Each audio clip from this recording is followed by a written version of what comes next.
Doctor, 6.8% from 7%. Is that largely in line with expectations? Look, I think it is a little bit stronger than what the market anticipated, but if you looked at the ATO payroll data that's been emerging during the last few weeks, you can actually see the employment kicking up quite strongly, return to payroll numbers, particularly within the retail sector, the food and accommodation sector, and also pleasingly within the construction sector.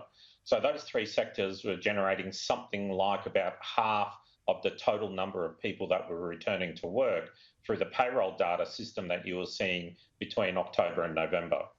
And what do these jobs figures tell us about Australia's COVID recovery? So very much what we've seen is that once the lockdown measures start to open up and the supply side of the economy starts to return to normal, that there is an underlying strength to demand. And that demand is driving people back into work, it's driving spending, and it is causing the recovery to gather momentum relatively quickly. And how is the market likely to respond to today's unemployment figures? Well, obviously, very positively, one would assume.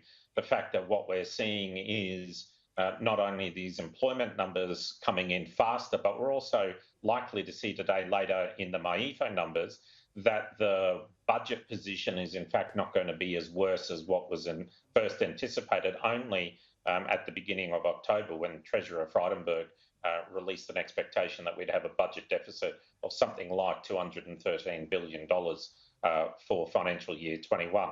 Expectations now is that's going to be sub $200 billion. Well, let's talk about these MYEFO figures, because we're expecting about a $10 billion turnaround, as you said. Yes. Is it fair to say that the Australian economy is bouncing back? Look, I think that there's a numbers of factors that have helped with this, predominantly got to do with the labour market. So the labour market is recovering relatively strongly. So what that means, there's both expenditure side benefits from the government. They're not needing to spend as much on JobKeeper, but also there's revenue benefits as well. The fact that people are earning more income, we're going to have higher income tax payments than initially anticipated, plus also profitability is very strong at the moment. Again, that's a little bit bolstered artificially through the JobKeeper payments. That's meaning that business profits are higher than they otherwise would be.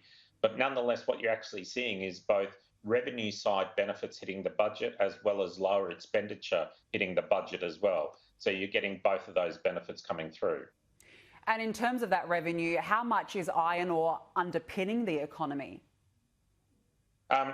Look, I think it's really important to recognise that iron ore plays a significant component in helping the economy continue to grow.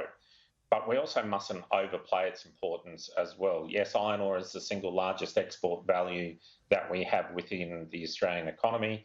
Our iron ore exports to China increased dramatically during financial year 20, increasing something like $20 billion. And the value of iron ore exports to China is larger than our total amount of exports to our next largest trading partner, which is Japan. And that difference is by a large amount. What we've actually seen with the price increases in iron ore, profitability of those miners are increasing, also at a time when the taxable income that they're paying is also increasing because they've run out of carry forward losses, or they're reducing carry forward losses.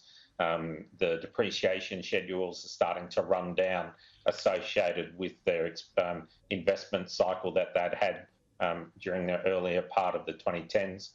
So yes, it is playing a large, important role. It's keeping people employed. It's allowing further expenditure to go through. But also, mining is just one sector within the economy. And what we're seeing is a rising tide across the whole economy. We know that next year the JobKeeper subsidy is due to end. How big of an impact do you think that will have on Australia's economy? Look, the Commonwealth Government is really trying to play a game, I suppose, of reducing JobKeeper at the same time that the economy is growing.